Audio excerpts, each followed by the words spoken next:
మొరబెట్టుకుంటేందుకు మరి ఆ సర్పంచులు లేక ఇప్పుడు ఊర్ల నెత్తి మీద దరిద్రం నాట్యమాడుతుంది అనేది ఇప్పుడు లోకం వెలుపున జనాలు మొత్తుకుంటున్న ముచ్చట. ఎందుకంటే ఇప్పటికీ ఆ 22 నెలల పాలన అయ్యింది. సర్పంచులు అసలు ఎందుకు ఎన్నుకుంటలేరు? ఈ ఏమన్నంటే బీసీ రిజర్వేషన్ బిల్ అంటారు, ఇది అవుతుందా పోతుందా? అసలు ఏం నడుస్తుంది? పొడు నుంచి పొడు దాకా ఈ బీసీ బిల్లు ముంగటేసుకొని ఈ బీసీల రాజకీయం, ఈ బీసీల చుట్టూ ఎన్నాళ్ళు తిరుగుతారు ఈ రాజకీయ పార్టీలు అనేది కూడా చర్చ నడుస్తుంది. ఏం చెప్తారు దీని మీద? చెప్పండి. అసమర్థతను కప్పించుకోవడానికి ఇదొక అవకాశం అన్నా నర్సన్న? నన్ను అడిగిన నర్సన్న, నన్ను చెప్పండి సోదర. తమ అసమర్థతను వైఫల్యాలను గప్పిపుచ్చుకోవడానికి కాంగ్రెస్ కు మరొక అవకాశం బీసీ రిజర్వేషన్ బిల్లు ముందరేసి ఎన్నికలను వాయిదా వేస్తూ రావడం. ఇవాళ పల్లేక నీరు పెడుతుందో కనిపించని కుట్రలన్నాడు వెంకన్న వాడిండి, కానీ కనిపించే కాంగ్రెస్ కుట్రలతో కన్నీరు పెడుతున్నాయి ఈ రోజు పల్లెలు. గ్రామ స్వరాజ్యం గంగలోనే కలిసింది. ఇవాళ అడుగడుగున పల్లెల్ని మోసగిస్తా ఉన్నారు.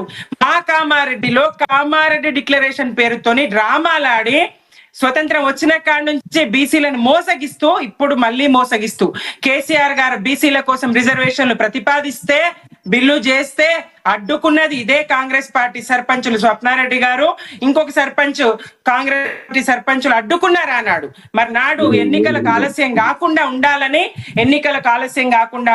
అదే పద్ధతిలో ఎన్నికలు కానిచ్చి మరి పల్లెల్ని పరిపుష్టం చేసినటువంటి పాలన, ప్రగతితోనే పల్లెలకు ఎన్ని సేవలు అందించాలో ప్రతి వార్డుకు సిమెంట్ రోడ్, మురుగు కాలువల నిర్మాణం, రోడ్ల నిర్మాణం, ఇంకా ప్రతి గ్రామ పంచాయతీ ట్రాక్టరు, ప్రకృతి వనాలు, చెత్త కోసం ఇతరత్ర డంప్ యార్డ్లు, ఒక్కటని కాదు వైకుంఠ ధామాలు, అసలు చెయ్యనిదంటూ మిగలని పరిస్థితి. ప్రతి పల్లెలో కోసం రైతు వేదికలు అనేక రెట్లు, ఒక 20,000 పైచీలకు అనుకుంటాను. మరి ఆ పైచీలకు గోడౌన్ల నిర్మాణం, ఎంత వ్యవసాయానికి గాని పల్లెలకు గాని ఎంత పరిపుష్టి, చెరువుల పూడికతీత, ఎంత మిషన్ కాకతీయతో పంటల వృద్ధి, మరి 60 లక్షల టన్నుల ధాన్యం నుంచి 4 కోట్ల పైచీలకు ధాన్యం ఉత్పత్తులు ఎట్లా పెరిగినాయి? ఇదంతా చలవని కాదా? రైతు బాంధవుడు కాదా కేసీఆర్? ప్రజల మనిషి కాదా కేసీఆర్? అంటే ఫామ్ హౌస్ లో ఉన్నాడు. ఏందండి అసెంబ్లీనా? అక్కడ ఏం మాట్లాడతారండి? రైతు భరోసా మీద మాట్లాడతామని చర్చ పెట్టి అక్కడ ఏం మాట్లాడతారు? ఓ హీరో గురించి మాట్లాడతారు, ఓ తొక్కిసలాట గురించి మాట్లాడతారు, అక్కడ బూతులు మాట్లాడతారు, లాగుల తొండలు ఇప్పిస్తా అంటారు, బట్టలు ఇప్పించి కొడతా అంటారు. ఇదేనా అసెంబ్లీలో మాట్లాడే భాష? సంప్రదాయమా? అదొక విలువల కేంద్రంగా కేసీఆర్ హయాంలో అదొక విలువల కేంద్రంగా మరి ఎప్పుడన్నా సోదరుడు అంటారు. సోదరా మీకు తెలియదు, దళిత బంధు పథకం ప్రవేశపెట్టినప్పుడు దళిత బంధు పథకం వినండి, మరి మీరెందుకు అడ్డొస్తున్నారు? వినండి, దళిత బంధు పథకాన్ని పెట్టినప్పుడు బట్టి గారిని పిలవలేదా? ఇదే ప్రగతి భవన్ కు బట్టి గారిని కూర్చోబెట్టి నిర్ణయం తీసుకోలేదా? మాట్లాడలేదు.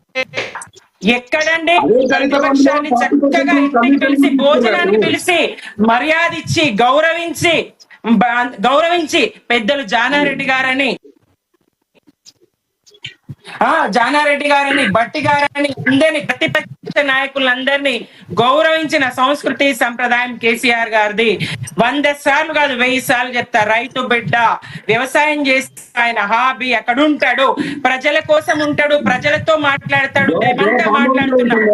మమ్మల్ని ఎదిరించే సత్తా, దమ్ము, ధైర్యం మా ఎమ్మెల్యేని ఎదుర్కొనే దమ్ము, ధైర్యం లేదు. లింగం యాదవ్ అన్న, ఇప్పుడు 22 నెలల పాలన